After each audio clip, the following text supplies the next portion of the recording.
Hello, everyone. My name is Görkem Güngör. This is a recording of the first lecture on Introduction to Energy Modeling. And this is for the students who have missed the first lecture.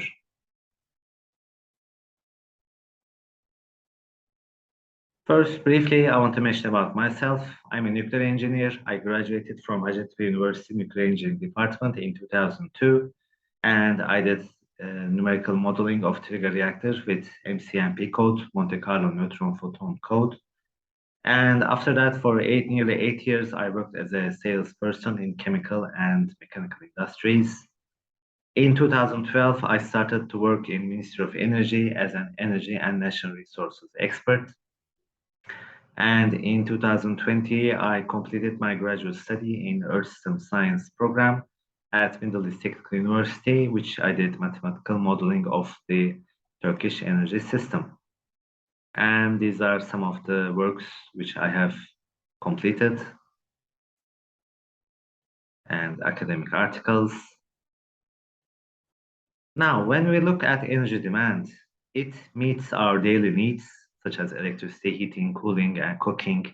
And we needed energy demand since pre-historical times, since ancient times, for making our first tools, for producing equipment. And currently, we rely a lot on energy need. And energy is a driver of industrialization, and it provides us with mobilization and transportation. Energy demand, the development we always think of it as a continuous process, but there are sudden lapses, increases, which happened during the history of mankind. And this is a nice example which I like. At the beginning of the 20th century in New York, Central Street, you can see that all the vehicles are horse carriages. And only after 13 years that there's nearly no horse carriages left. The transition has been very sudden. So there can be times when transition is very sudden, when the past is not remembered anymore, like horse carriages or steam engine. But sometimes also it can be very slow, that what we expect would not be realized. Energy improves our well-being and comfort. It modernizes our society.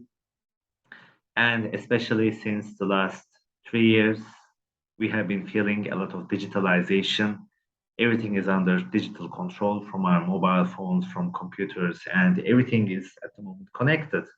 Our houses, heating systems, electrical appliances, and this will also increase with our cars, with batteries.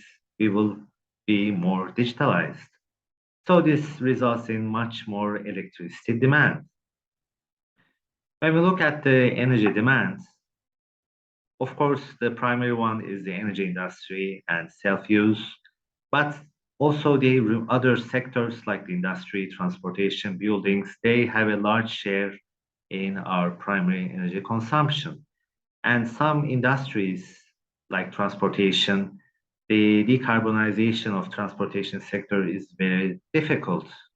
The majority of the cars, vehicles we use fossil fuels, oil, diesel, and gas, LPG. And still, despite all the subsidies, we have very small number of electrical and hybrid vehicles on our roads.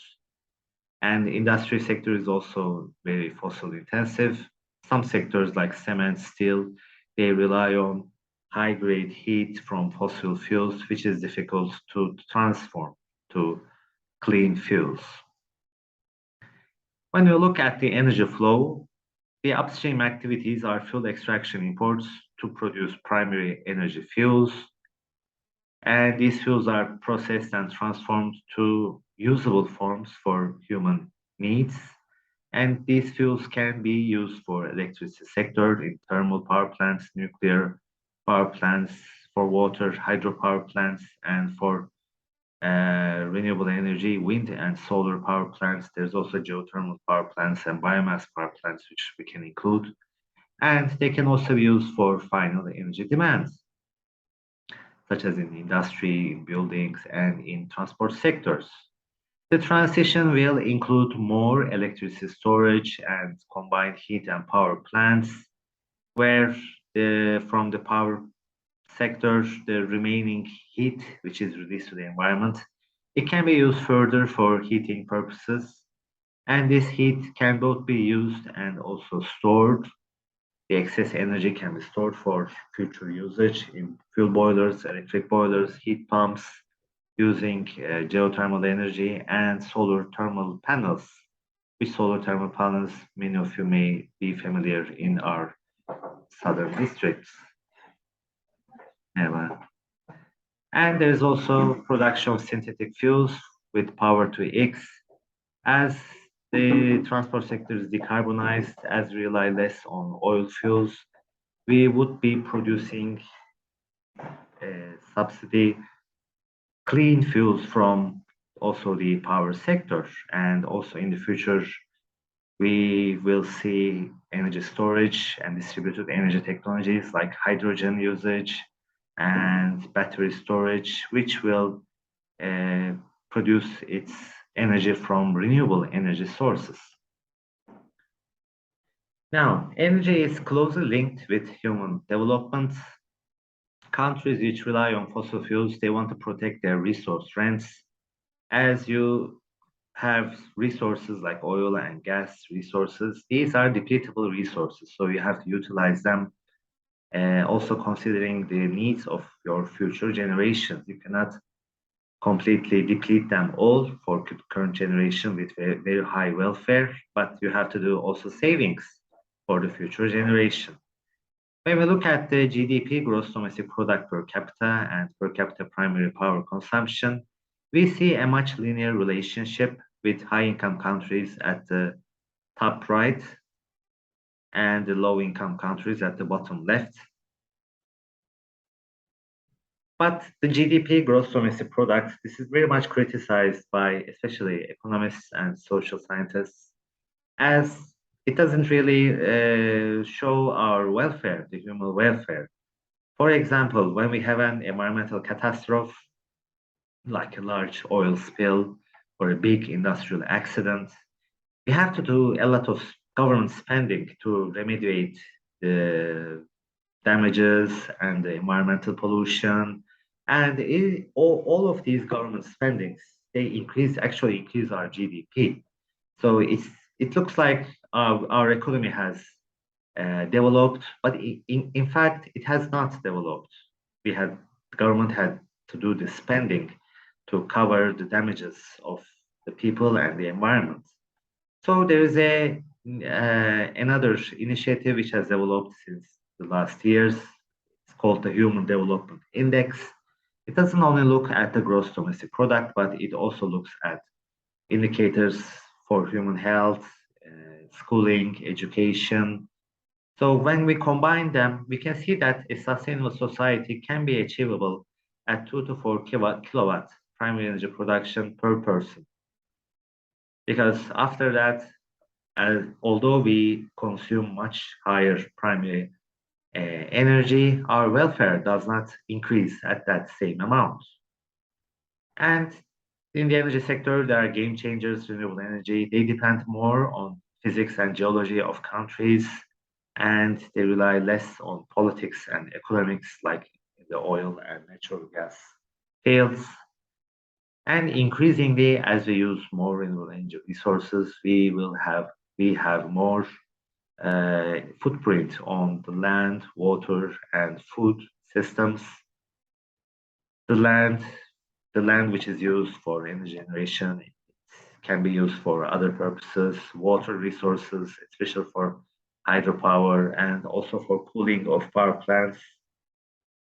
We consume a limited amount of water that we have. Food is also important because food relies on land and water and other fertilizers, which have close links with the energy sector. And there are, of course, transboundary impacts, like in Central Asia, especially for hydropower, where the source countries rely more on energy production, and the recipient countries with plains rely more on agriculture using the same thing actually, water. And this can be seen also in the Middle East and also in African countries. And this is an example of the Central Asia, where you can see the major rivers, they originate in mountainous countries and they flow to countries which rely more on agriculture. And we'll look at the energy balance. The energy balance is typically the intersection of the supply and demand. When we look at the supplier side, suppliers want to produce more as the price increases, and we have an increasing curve, the S curve for supplier, and for the demand, as the price increases, the consumer prefers to consume less. So this is an decreasing curve related to the price. And the intersection of this price is actually the market exchange price.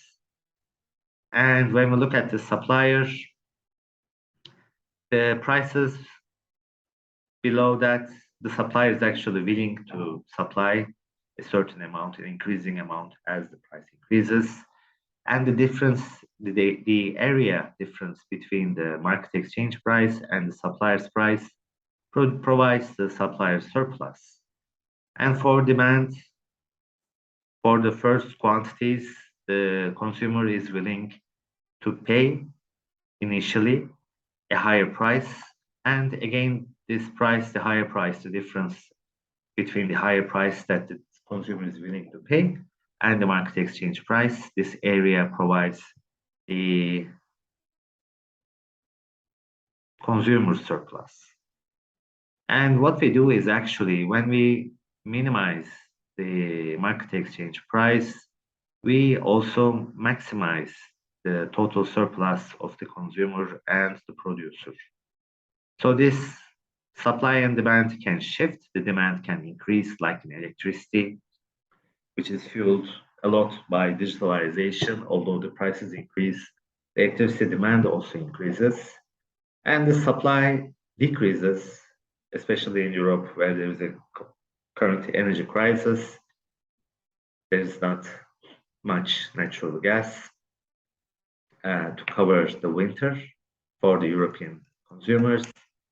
So these all affect the prices. Our main questions are, how does the energy market come to equilibrium when there is a shock, either to the supply side or to the demand side? How does it adjust if energy supply and energy demand shifts?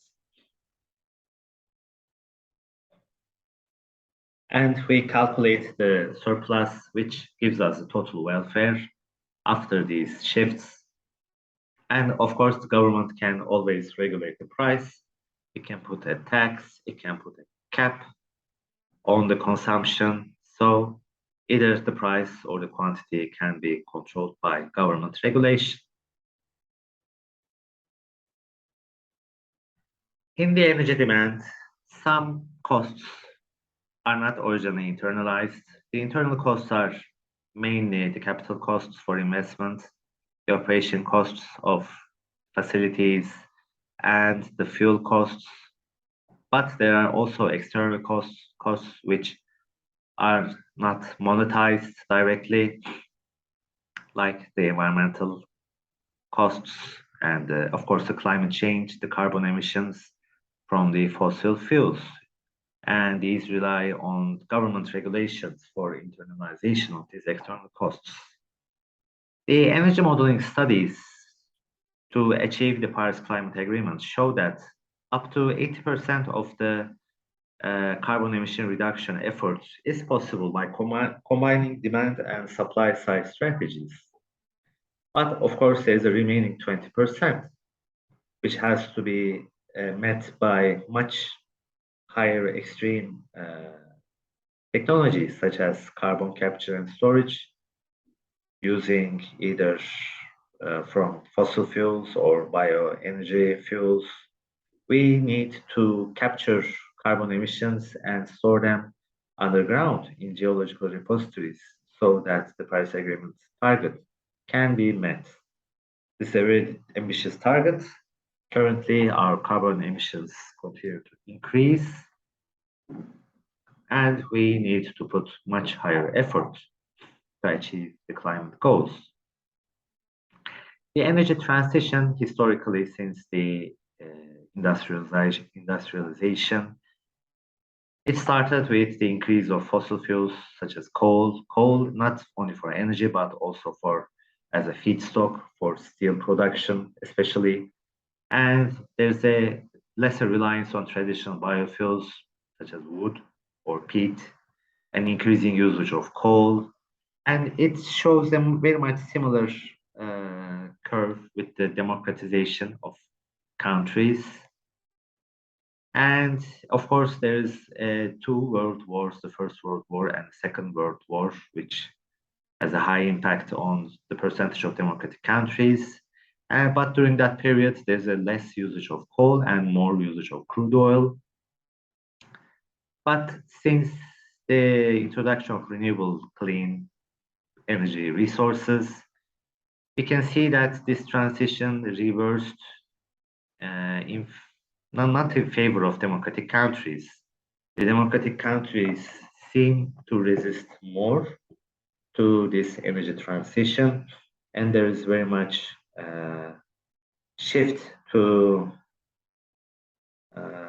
right-wing parties, especially in European democratic countries, and these seem to prevent more the energy transition from fossil fuels to clean energy resources. And we can also see here actually on the top there is research and development expenditures to traditional energy resources, and on the bottom row there's investments for research in renewable energy. And on the top right, you can see all the big industrialized countries like France, Japan, Canada, Norway, Italy, South Korea, Switzerland, Germany, and they still invest much higher amount on fossil fuels, carbon capture storage, and nuclear energy.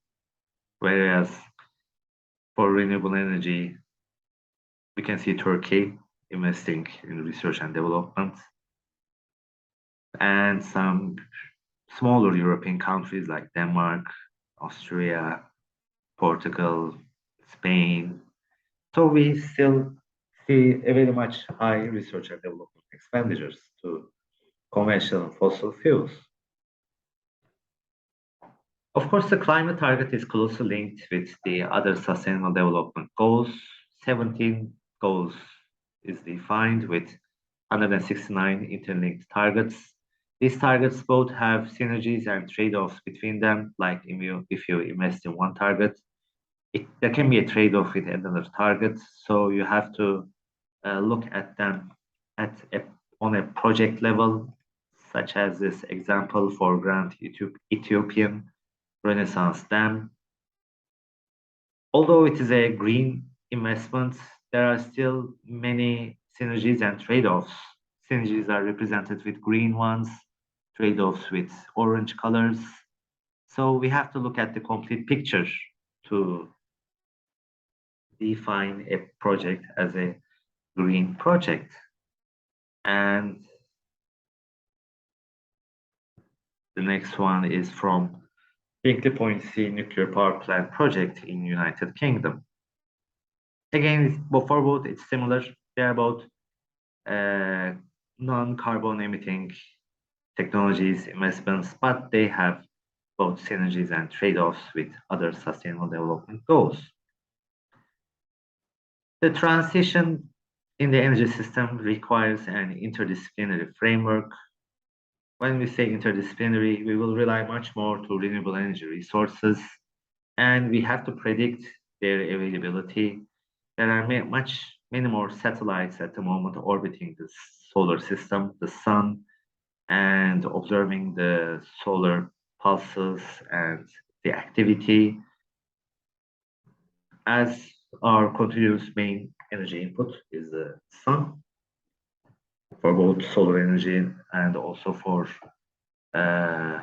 weather activities like wind, currents, and When we combine the solar system with only the society, so when we don't understand historically, when the humans did not understand what is happening in the skies, they became omen wanderers. They started to worship these astronomical events. But as science developed with space physics and technology, we can build the energy transition with a cyber electrosphere, where a global electrically enabled technology environment can be achieved, which predicts the near Earth system to have a continuous energy supply. The energy statistics is collected by both national governments and also international organizations such as the International Energy Agency, and these are combined to produce outlook reports, not only energy reports, but also sectoral reports like coal, oil, renewable energy, and the statistics. When we look at the statistics, the transport sector is quite difficult to achieve decarbonization. The industry sector has also its constraints with energy intensive and carbon intensive sectors. So not only we have to focus on the power sector, but we also have to focus on the other energy consuming sectors. The problem is not actually with the fossil fuels. The fossil fuel formation was on a geological scale for millions of years, but the consumption is on a much shorter scale. The resources which was naturally produced in millions of years, we consume them on a much shorter time scales, not only centuries, but decades. Currently, the fossil fuels supply 85% of the world's energy consumption, and we have to reduce this so that we can have a more sustainable energy consumption. Of course, the humans will always consume fossil fuels. There will be never a complete stop in using them, but they have to be produced more on a similar time scale with their formation. So depending on this consumption, there's a peak oil theory that like there will be a peak in oil production, and after that there will be more consumption than production. This has not happened yet because there are always new resources which are used, exploited, and main questions are again: is a low carbon energy system possible despite all this current situation? And can wind and solar energy save our climate? The oil market is not only an oil market, it also depends on the financial markets. The oil contracts are traded also in financial markets. And the booms and bust cycles of the financial markets closely affects the crude oil prices since the 1860s with the US Civil War. There are many oil peaks. The main reason is that we cannot, when there is a price change, we cannot directly reduce or increase our consumption. For example, we have a car, a motorized vehicle, and despite the price increases or decreases in a short time scale, we still use that car on the same amount. But for example, if the price is very high for 2, 3, or 5 years, then we can think of changing our car, like either selling our car or replacing our car with an electric vehicle. But in short, price changes. We cannot reflect as cannot change our habits suddenly. But this has a damaging effect, the price increase and decrease for the oil sector. It prevents savings and investment to other sectors. When the prices are high, the producers are good, happy. When the prices collapse, they're suddenly unhappy. And between them, there's not much that they do to make savings. But there is a good example like Norway, which has a welfare fund, and this welfare fund collects a share of these oil revenues,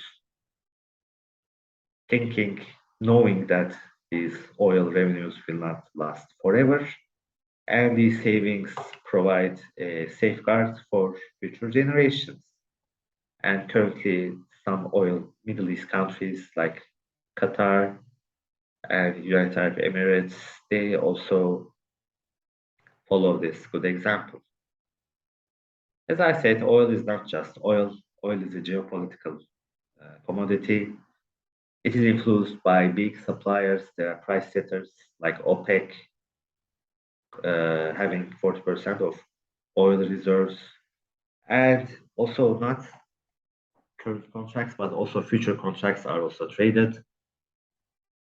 There's always a demand for oil and products, and there are risks related to geopolitical conflicts in Middle East, Asia, Africa.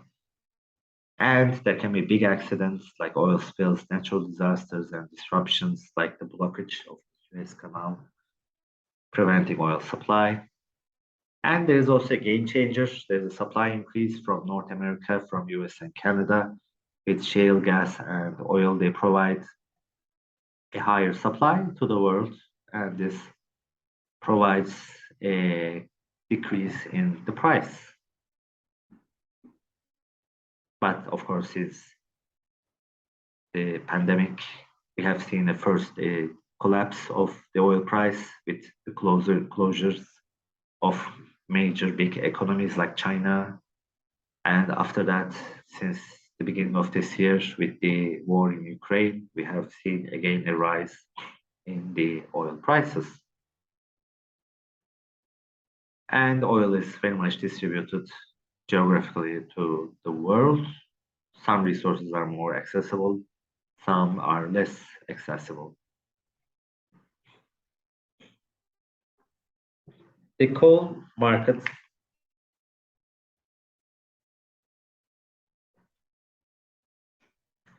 Coal is one of the main cheapest fuel, actually, especially for least developed countries. Coal is a saver. When there's an increase in prices of energy, coal can come to rescue because there are very much suppliers throughout the world, and they can provide high-grade coal with very much reasonable prices. But it is also the most polluting and carbon-intensive fuel, and it is responsible for 40% of currently the world electricity production, with a very much increasing production in Asia and China. The natural gas market is much more regional. The European Green Deal includes natural gas for low carbon transition of the energy sector. There was an agreement, the Nord Stream, which was cancelled by Germany after the war in Ukraine. But still, the natural gas is considered as a transition fuel. There's very much LNG exports increasingly from the US and Canada to European countries, with increasing LNG terminals. But of course, there's a high connection with the oil market, and close to the oil market, the prices, there's a price volatility also in the natural gas market. But we can say that when there is much increasing share of natural gas, although it's a transition fuel, the inertia of the fossil-based energy system increases. The suppliers, the value chains, the consumers, they will be much more willing to resist to energy transition to clean fuels. The geothermal energy is not exploited at the moment at a very high scale. It depends on the geology and technology of countries. And there will be advanced technology developments, which is expected to have cost reductions in the future, and deformations can also be used for power generation. A very much high climate ambition of the Paris Agreement and the fact that it cannot be achieved relying only on supply and demand strategies could make the advanced geothermal power generation more feasible in the future. And of course, Turkey has high geothermal energy potentials in the Aegean region, the Central Anatolia and Eastern Anatolia. And the future energy modeling study results show that the advanced geothermal generation will have a considerable share to achieve the net zero target in 2050. The energy resources, the state economy is defined in the past all resources as reserves, but the liberalization of the countries rely more on their feasibility. You can have resources, but they may not be feasible to extract at the current prices. For example, in Azerbaijan, which is a very oil and gas rich country, the prices are very low, so this prevents investments as the new projects are not feasible. The main difficulty is that when the prices are low, the projects are not feasible, so they are not realized. But when the price increased, when the projects become feasible, there's a period for the completion of these projects. So there's a risk that for a certain period, the consumers will face high prices. And the transition of the energy system also relies very much on critical materials like wind turbines and solar power plants, the rare earth materials and the raw materials, which are also demanded for other sectors. There's a lot of dominance of Chinese producers in rare earth materials. So there will also be a strong footprint, the environment, and also an impact on other sectors. The primary energy demand, the historical trends show huge dependence on fossil fuels. There is also an increasing penetration of wind and solar power since 2004. However, the achievement of the Paris Agreement climate target requires the rapid reduction of fossil fuels, which should reverse the historical trends. Countries with fossil fuels and infrastructure might provide barriers for renewable energy penetration for the transition, as the Paris Agreement requires a strong decline in the fossil fuels, where the emissions should be halved every decade. But the policies for decarbonization of final energy demand on the consumption sector could pay off better than the strategies on the supply side. Now, explaining about the model which will be used, we will be using the message model for energy supply system strategy alternatives and their general environmental impacts. It depends on the pure competition where there is many actors which are always available to provide the supply when there is a change in demand. However, this is not actually the case because when we look at the economics, we have pure private goods which we own, but we also have open access reservoirs where there is a global commons problem, like we have a lake where conflicting sectors wants to benefit, wants to have economic production from that. There can be a touristic attraction, there can be an energy usage, there can be fishing. So these have conflicts and these can result in the goods being non-excludable from the consumers. And there are also non-rival goods like the wilderness area and the public transport, the public goods. So these are not defined in the model. The model uses all the goods are excludable and rival, but there are also other types of goods which are difficult to defining the model. So the model is mainly used as a supplementary tool for policy evaluation. Mainly before the policy implementation, we can use the model to see some results of, like, if we apply a carbon tax of $50 per ton carbon dioxide emissions, how would the supply and demand change? And we can test that using the model before doing the actual implementation. The electricity market, it has transitioned from government controlled to market controlled system. When we have market control, we can have much higher efficiency, much higher surplus of consumer and producers, because we have a much effective price setting of the market exchange price. However, there can be market failures, market shocks, which require government intervention. And there's also an experience that the countries with deregulated electricity markets may adopt climate policies such as renewable portfolio standards and cap and trade programs more easily compared to regulated markets where the price is set by government regulation.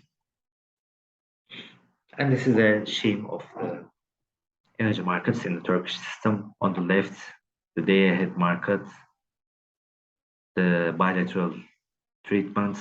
First, the price and the quantity is settled in the market. Then the quantity and the price is settled physically by balancing and the auxiliary services. And there's also a non-physical financial trade afterwards with derivative markets.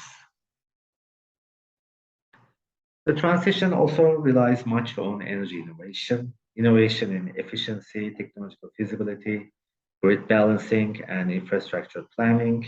This is an example in China with a giant solar power station. And there's also social innovation, like we will have alternative business models which are different than fossil fuel business models, new policy instruments, financing schemes from national banks or multilateral development banks, and new government approaches, both vertically and also horizontally, not only by top government, but also in the district and mayor levels. However, there are also trade-offs, and there can be unintended consequences and ambiguity related with the social objectives. There can always be trade-offs with other priorities for humans. We have in the innovation indicators very high share of China, followed by Korea. We also have Turkey and the other countries, but China takes the lead at the moment. And finally, this is a take-home quiz which I want you to complete, as I explained in my email. A short essay, 200 words. You will select one of these topics. What are our main energy resources? Are we either Turkey, or it can be your home country, a net energy importing or exporting country? Why? What are the main energy resources we use for heating and cooking at our homes? What transport modes do we use for coming to and returning from school? What do we do to lower our energy and water bills? Or how can we accelerate energy innovation? And I expect the short essays to address these questions. First, why are we here? Why do you think this is important? And who says that this is important? You can put a reference it doesn't have to be either an academic article, it can be news. And finally, so what do we do with this information? I have also sent you the first poll, your first impressions, which I asked, and I plan to continue during the course with these polls. And they reference the literature. I will send you the articles shortly, as I believe that you don't have much access to these articles from the Hacettepe Library. And I thank you very much